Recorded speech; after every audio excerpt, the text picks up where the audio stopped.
Aujourd'hui, c'est un jour particulièrement émouvant pour nous. Ça fait des années que nous attendions l'inauguration de ce cœur de ville qui va justement permettre à notre beau centre-ville de ressusciter, à la fois en respectant une histoire, un patrimoine, en permettant également une meilleure esthétique, une meilleure convivialité, en étant ouverte pour les familles, en permettant des espaces piétons, en permettant aux commerçants de s'approprier une véritable halle et en faisant de Taverny une des villes les plus agréables à vivre de notre belle région.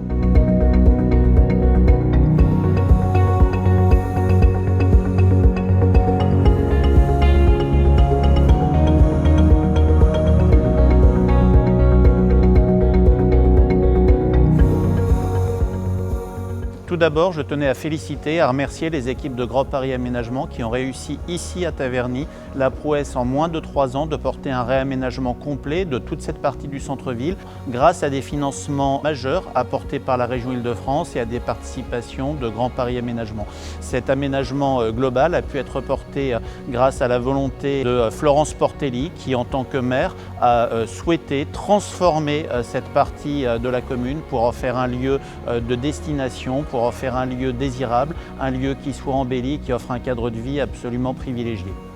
On a travaillé beaucoup sur les matériaux et sur des matériaux de qualité, sur les teintes pour vraiment donner un côté chaleureux, on va dire, sur l'ensemble du projet. On retrouve certains éléments typiques de la halle Baltard, comme tout ce qui est charpente métallique, mais en retravaillant le langage, on a une rampe de parking qui sera complètement revêtue de pierres naturelles de Bourgogne. On a aussi travaillé l'intérieur de la halle avec un jeu de miroirs qui s'intègre à l'intérieur, aussi une grande transparence qui est donnée sur les façades à travers du vitrage et des grandes portes, ce qui permet vraiment d'avoir un flux continu entre l'espace extérieur et l'espace intérieur de la halle. Il y a effectivement l'envie de créer quelque chose de beau, mais il y a aussi l'envie de créer quelque chose de fonctionnel pour les usagers et pour les personnes qui vont y travailler, donc les commerçants.